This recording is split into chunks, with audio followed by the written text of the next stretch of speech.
आज हम बात करने जाएंगे दुनिया की सबसे महंगी तरीन और सबसे आलीशान पार्टी के बारे में, जिसने फजूल खर्ची के सारे ही रिकॉर्ड तोड़ दिए थे। इस जैसी पार्टी ना ही पहले कभी की गई थी और ना ही इसके बाद किसी को इतनी महंगी पार्टी करने की हिम्मत हुई। इसमें दुनिया के बेहतरीन रेस्टोरेंट के मजेदार खाने, drinks, 5 star luxury accommodations, European decoration और सबसे ज्यादा इम्पोर्टेंट, इस पार्टी में आने वाले गेस्ट थे शहनशाहों से लेकर बादशाहों तक और प्रेसिडेंट से लेकर प्राइम मिनिस्टर तक। इस पार्टी में पूरे 65 कंट्रीज के हेड मौजूद थे। ये शानदार पार्टी किसी 7 स्टार होटल में नहीं बल्कि ये एक बंजर सहरा में की गई थी। सिर्फ इस 3 दिन की पार्टी के लिए सहरा का नक्शा ही बदल दिया गया था, और वो भी रातों रात। ये कहानी है उस पार्टी की जो दुनिया ने पहले कभी ना देखी थी। ना ही ये पार्टी किसी अरब शहजादे ने की थी और ना ही किसी बिजनेस टाइकून ने, बल्कि ये पार्टी थी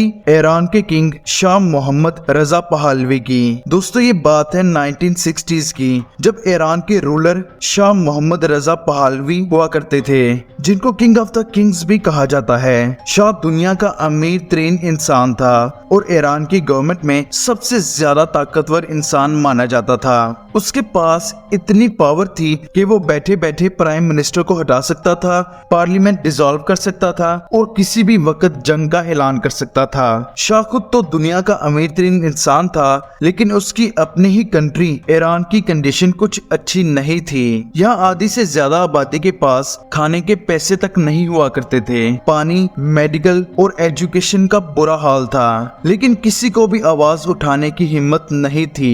ईरान में बेसिक फैसिलिटीज की हद से ज्यादा जरूरत थी, लेकिन उन सब के बावजूद भी शाह मोहम्मद के जहन में कुछ और ही चल रहा था। शाह का प्लान था कि दुनिया भर में ईरान का अच्छा इंप्रेशन बढ़ाने के लिए एक आलीशान पार्टी रखी जाए, जिसमें पूरी दुनिया के शेख, सुल्तान, किंग, प्रेसिडेंट्स और प्राइम मिनिस्टर को दावत दी जाएगी। उसका ख्याल था कि इस पार्टी की वजह से दुनिया में ईरान का ग्लोबल इमेज ठीक हो जाएगा, लेकिन शाह को इस बात का बिल्कुल भी अंदाजा नहीं था कि यही पार्टी उसे एक दिन ले डूबेगी। दोस्तों, सिर्फ 3 दिन की पार्टी के लिए 1 साल पहले से ही तैयारियां शुरू कर दी गई थी। तमाम कंट्रीज के हेड्स को इनविटेशन जा चुके थे। सबसे बड़ा मसला ये था कि जब दुनिया भर के एलीट आएंगे तो उनको स्टे कहाँ करवाया जाएगा, क्योंकि उस टाइम वहाँ ना ही बड़ा कोई होटल था और ना ही कोई बड़ा इंफ्रास्ट्रक्चर। इसलिए शाह ने ये फैसला किया कि ये पार्टी रेगिस्तान में की जाएगी। सहरा के पूरे 500 एकड़ के हिस्से में सबसे पहले केमिकल्स डलवाकर वहाँ मौजूद सारे सांपों को पकड़कर मारा गया, जिसमें सांपों की कुछ ऐसी किस्में भी मौजूद थी जिनको आज से पहले कभी नहीं देखा गया था। उसके बाद ये फैसला किया गया कि यहाँ एक रॉयल विलेज बनाया जाएगा, जिसमें प्लास्टिक टेंट लगाए जाएंगे। सहरा के इस बंजर हिस्से में 4000 एकड़ पर मिट्टी डलवाई गई, क्योंकि इस रॉयल विलेज में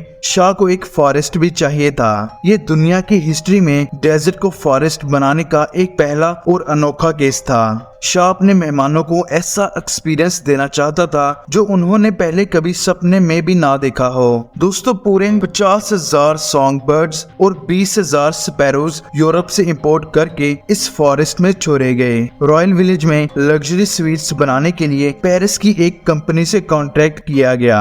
हर एक स्वीट में 2 बेडरूम्स, 2 बाथरूम्स, सिटिंग रूम और किचन बनाया गया, और ये प्लान किया गया कि हर स्वीट के साथ 5 कुक्स और 30 सर्वेंट 24 घंटे मौजूद रहेंगे। टोटल 50 स्वीट्स को 160 एकड़ के एरिया पर बनाया गया, और वो भी सिर्फ चंद ही महीनों में। जो जमीन सिर्फ चंद महीनों पहले गर्म रेत में उबलती थी, वहाँ अब forest, perfume garden, golf course और एयर कंडीशंस लग्जरी स्वीट्स बना दिए गए थे, वो भी सिर्फ 3 दिन की पार्टी के लिए। पार्टी में पेश किए जाने वाले खानों के लिए शाह ने दुनिया के सबसे बेस्ट रेस्टोरेंट्स के साथ डील की। ये रेस्टोरेंट मैक्सिम डे पेरिस था। टोटल 18 टन वजनी खाने का सामान पेरिस से ईरान मंगवाया गया। खाने के साथ साथ 12 टन वजनी महंगी वाइन भी मंगवाई गई थी और तो और इस वाइन को ठंडा करने के लिए आइस क्यूब भी पेरिस से ही मंगवाए गए थे। पार्टी में आने वाले चंद मेहमानों के लिए 65,000 आर्मी फोर्स को तैनात किया गया था। 14 अक्टूबर 1971 को पार्टी के पहले दिन 250 लेमोजिन पर मेहमानों को रॉयल विलेज तक लाया गया। पूरे 65 कंट्रीज के स्टेट ऑफ द हेड्स इस पार्टी में शामिल होने के लिए आ चुके थे। शाह मोहम्मद ने तमाम मेहमानों का खूब इस्तकबाल किया। उनके लिए पूरे 3 दिन के लिए बैक टू बैक डिनर और एंटरटेनमेंट का खूब बंदोबस्त किया गया।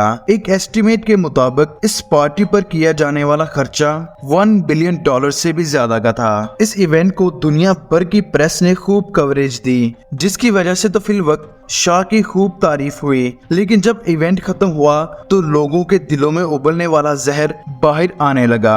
ईरान के लोग जो बेसिक फैसिलिटीज को भी तरस रहे थे, जब उन्होंने अपने बादशाह को अरबों डॉलर्स हवा में उड़ाते देखा तो उनसे रहा नहीं गया और तब ईरान में रेवोल्यूशन की एक ऐसी लहर आई जिसने 1978 में मोहम्मद शाह को हटाकर आयतुल्लाह खैमी को अपना सुप्रीम लीडर बना लिया।